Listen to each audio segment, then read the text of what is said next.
Good morning students. Last lecture है crystalline solid का और उसमें हमने पढ़ लिया था आयनिक सॉलिड, कोवलेंट सॉलिड और मेटालिक सॉलिड। आज हम पढ़ेंगे कौन सा सॉलिड, तो मॉलिक्यूलर सॉलिड। चलिए नेक्स्ट लेक्चर है हमारा ये molecular solid. Molecular solid molecular solid generally हम टू पार्ट्स में डिवाइड करें यहाँ पर। Molecular solid it is divided into, ये शॉर्ट में लिख देता हूँ, it is of two types, दो प्रकार।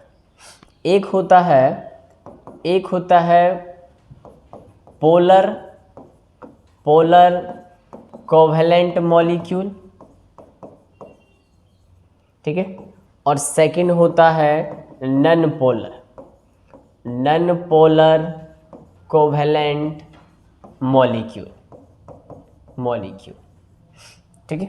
चलिए दोनों को हम क्या करते हैं, इस बोर्ड्स को टू पार्ट्स में डिवाइड करते हैं, साथ साथ लिखेंगे ताकि हमें याद हो जाए कि इस तरफ पोलर की क्या प्रॉपर्टी है और नॉन पोलर की क्या प्रॉपर्टी, ठीक है। चलिए बात करते हैं हम। आइए यहाँ हमने लिखा है पोलर कोवेलेंट मॉलिक्यूल,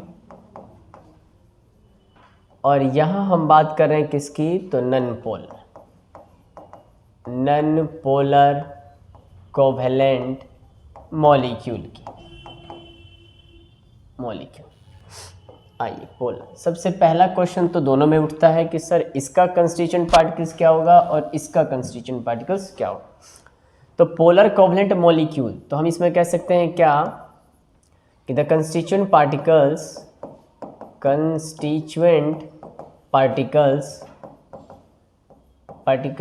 इज, वो कोवेलेंट मॉलिक्यूल है और वही पोलर, तो पोलर का कंस्टिट्यूएंट पार्टिकल्स पोलर ही होता है। तो कह सकते हैं the constituent particles is polar covalent molecule ही होगा। उसी तरह इसकी बात करें नॉन पोलर की, तो इसका भी constituent particles, it's constituent particles is, वो भी क्या होगा, constituent particles is non polar covalent molecule. आपके दिमाग में ये बात चल रही होगी कि सर ये पोलर नॉन पोलर क्या है। तो पोलर ऐसे स्पेसीज जिन पर चार्ज अपीयर हो जाते हैं उसे कहते हैं पोलर, और जिस पर चार्ज अपीयर नहीं होता उसे कहते हैं नॉन पोलर। आइए एक एग्जांपल भी हम देख लेते हैं यहाँ पर। पहले हम इसके साथ दोनों के बीच ड्राइविंग फोर्स की बात कर लेते हैं। ड्राइविंग फोर्स, इसमें हमने बात की किसकी, तो ड्राइविंग फोर्स इसमें क्या होगा भाई, ठीक है, पोलर में। ड्राइविंग फोर्स में कहता है कि डाइपोल इंटरैक्शन। डाई का मतलब दो, पोल का मतलब चार्ज, दो चार्ज के बीच कहता है इंटरैक्शन होगा, जुड़ाव, लगाव होगा, अट्रैक्शन होगा। इसको कहा जा रहा है कि ड्राइविंग फोर्स इसका डाइपोल इंटरैक्शन, ठीक है। जैसे एग्जाम्पल की बात मैं कर लूँ, डाइपोल दो डाइपोल के बीच, यानी देखिए जैसे हमने बनाया HCl का मॉलिक्यूल, HCl, एक यहाँ भी हमने ले लिया HCl। हमें पता है इस क्लोरीन का वैलेंस इलेक्ट्रॉन 7 होता है, एक की कमी होती है, और हाइड्रोजन के पास भी एक की कमी होती है। तो दोनों आपस में शेयरिंग कर लेते हैं, सिंगल कोवेलेंट बॉन्ड। यहाँ भी एक का शेयरिंग है, सिंगल कोवेलेंट बॉन्ड। अब कुछ देर बाद क्या हुआ कि क्लोरीन के मन में बेईमानी चली आती है, क्योंकि क्लोरीन एक ताकतवर यानी मोर इलेक्ट्रोनेगेटिव एलिमेंट, इसकी इलेक्ट्रोनेगेटिविटी होती है 3.0 और हाइड्रोजन की इलेक्ट्रोनेगेटिविटी 2.1। इलेक्ट्रोनेगेटिविटी का मतलब शेयरिंग में इलेक्ट्रॉन्स को अपनी ओर अट्रैक्ट करने की ताकत, तो क्लोरीन की ज़्यादा। तो ये पहले तो इलेक्ट्रॉन दोनों मीडियम में था, बीच में था बॉन्ड में। अब ये क्या करेगा, धीरे धीरे दोनों इलेक्ट्रॉन को अपनी ओर खींचेगा टुवर्ड्स, इस तरह से। तो जो इलेक्ट्रॉन को एक्सेप्ट करते हैं उस पर नेगेटिव चार्ज, तो इस पर आ जाता है नेगेटिव, लेकिन इसे हम दिखाते हैं डेल्टा नेगेटिव। इस डेल का मतलब है पार्शियली, कंप्लीट ट्रांसफर नहीं हुआ है, अभी धीरे धीरे इलेक्ट्रॉन किसकी तरफ जा रहे हैं, क्लोरीन की तरफ, लेकिन पार्शियली हुआ है, कंप्लीट नहीं हुआ है, इसलिए डेल नेगेटिव, और इस पर आता है डेल पॉजिटिव। इसी तरह यहाँ भी वही केस होगा, मोर इलेक्ट्रोनेगेटिव है, दोनों इलेक्ट्रॉन को कौन अट्रैक्ट करेगा, क्लोरीन, तो इस पर डेल नेगेटिव और इस पर डेल पॉजिटिव। अब ये दोनों मॉलिक्यूल्स आपस में क्या होंगे, तो इंटरेक्शन करेंगे किसके बीच, तो चार्ज के बीच। ये देखिए चार्ज के बीच, प्लस माइनस के बीच इंटरेक्शन। इसी को कहा जा रहा है कि दो पोल, डाइपोल डाइपोल और उनके बीच इंटरेक्शन, तो इसी का नाम है डाइपोल डाइपोल इंटरेक्शन। और ऑब्वियसली ये दो चार्ज के बीच है तो थोड़ा सा तो फोर्स अट्रैक्शन क्या होगा, स्ट्रॉन्ग होगा। स्ट्रॉन्ग है लेकिन किसके रिस्पेक्ट में, नन पोलर के रिस्पेक्ट में। वैसे ओवरऑल ये क्या है, वीक होगा, लेकिन इसके रिस्पेक्ट में स्ट्रॉन्ग होगा। चलिए यहाँ भी बात करते हैं हम कि सर इसका ड्राइविंग फोर्स क्या होगा। ड्राइविंग फोर्स इसमें क्या होगा, है ना, इसमें क्या होगा ड्राइविंग फोर्स भाई, तो इसमें कह रहे हैं हम, इसमें ड्राइविंग फोर्स क्या होगा, इसको कहते हैं डिस्पर्शन फोर्स। डिस्पर्शन कहो, ठीक है, डिस्पर्शन कहो, या इसी को वैंडर वाल फोर्स ऑफ अट्रैक्शन कहो, ठीक है, डिस्पर्शन फोर्स कहो या वैंडर वाल फोर्स ऑफ अट्रैक्शन कहो। चलिए ये क्या कैसे पता लगाएंगे, डिस्पर्शन फोर्स में या van der Waals force of, generally van der Waals force of attraction gaseous molecule के बीच में लगते हैं।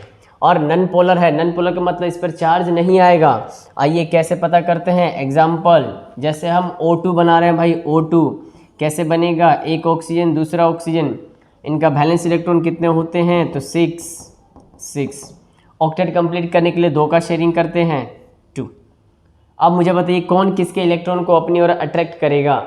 इसकी इलेक्ट्रॉन खींचने की ताकत, इलेक्ट्रॉन नेगेटिविटी जिसे हम कह रहे हैं, वो होती है 3.5, और इस ऑक्सीजन की, इसकी भी कितनी हो गई, तो 3.5, ये रहा भाई 3.5।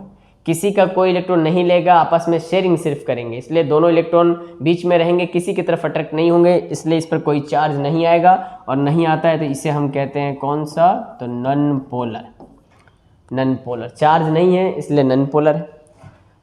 जनरली आपने इस पर कहा चार्ज आता है तो इनके बीच इंटरेक्शन तो कुछ होगा, इसलिए कह सकते हैं कि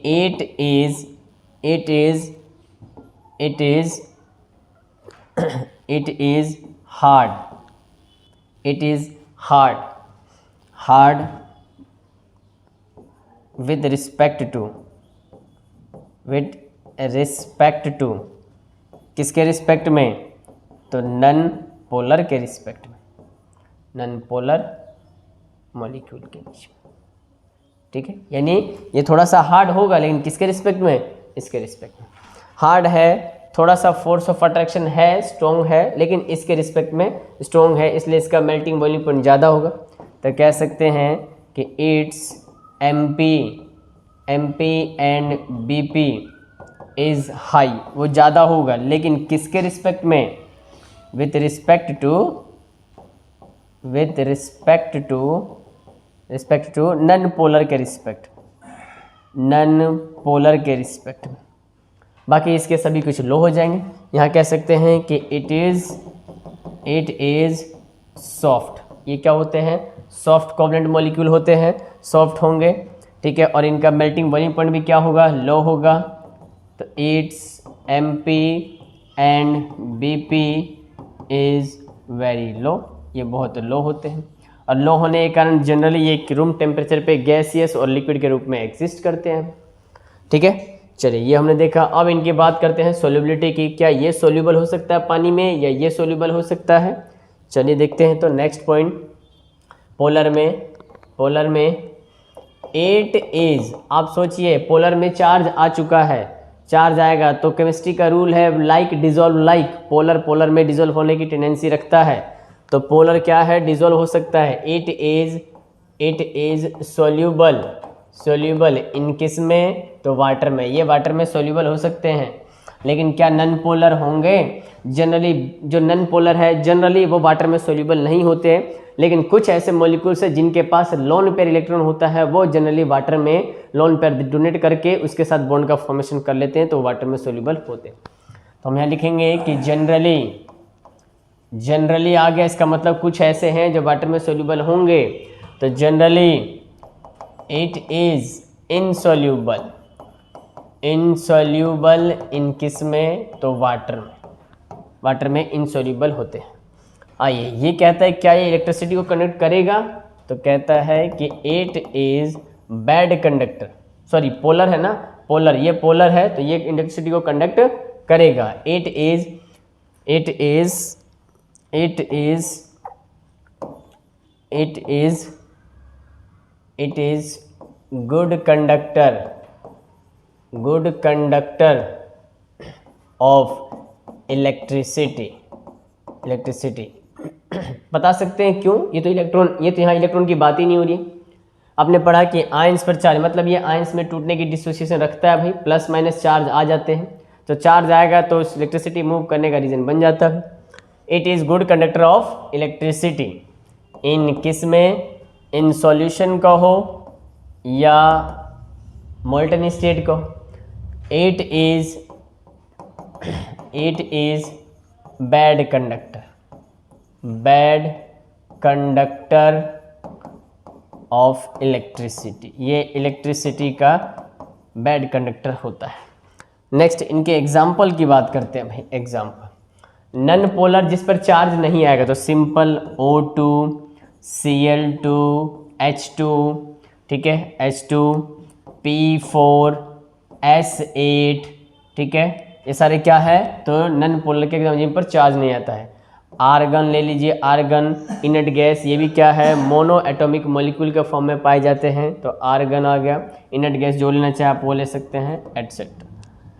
पोलर, पोलर जिन पर चार्ज आता है तो आपने पढ़ा जैसे HCl, HF, है ना, H2O, है ना, CCl4 कार्बन टेट्राक्लोराइड किस फॉर्म में, तो लिक्विड के फॉर्म में, है ना। अमोनिया ले लीजिए, NH3 किस फॉर्म में, तो सॉलिड के फॉर्म में, एटसेट्रा। इन सभी में इलेक्ट्रिसिटी को कंडक्ट किया जा सकता है, ठीक है। ये हमारा ख़त्म होता है मॉलिक्यूलर सॉलिड भी, उसके 2 टाइप्स। एक तीसरा कोई बताता है हाइड्रोजन बॉन्ड, तो हाइड्रोजन बॉन्ड का मतलब मोर इलेक्ट्रोनेगेटिव फोन होता है, phone FON, fluorine, oxygen, nitrogen, इन्हीं के साथ हाइड्रोजन बॉन्ड बनते हैं। और जब इनके साथ इंटरेक्शन होगा, एक मोर इलेक्ट्रोनेगेटिव एक लेस इलेक्ट्रोनेगेटिव, तो चार्ज अपीयर होगा इलेक्ट्रोनेगेटिविटी के डिफरेंस के चलते, तो वो ऑलरेडी हमने रख दिया यहाँ पर। तो जो भी हाइड्रोजन बॉन्डिंग है वो भी किसके केस बन जाते हैं, तो पोलर कोवलेंट मॉलिक्यूल के। यहाँ पर हाइड्रोजन बॉन्डिंग बनता है HF में, और यहाँ पर इलेक्ट्रॉन्स मूव कर जाते हैं तो चार्ज आ जाता है। चलिए ये हमारा लेक्चर कंप्लीट होता है। हमने पढ़ लिए क्रिस्टलाइन सॉलिड के पार्ट्स, 4 पार्ट्स, आयनिक सॉलिड, एटॉमिक सॉलिड, उसी को कोवलेंट सॉलिड या उसी को नेटवर्क सॉलिड भी कहते थे। 3rd पार्ट था हमारा क्या, तो मेटालिक सॉलिड, और 4th पार्ट था मॉलिक्यूलर सॉलिड। ये खत्म होते हैं types of crystalline solid. Next lecture में हम बात करेंगे किसकी, तो लैटिस किसे कहते हैं। मोस्ट इंपॉर्टेंट टॉपिक नेक्स्ट होगा लैटिस। चलिए रिक्वेस्ट है आप लोगों से, इसे लाइक शेयर सब्सक्राइब थोड़ा सा करते रहिए भाई, अच्छा लगे तो।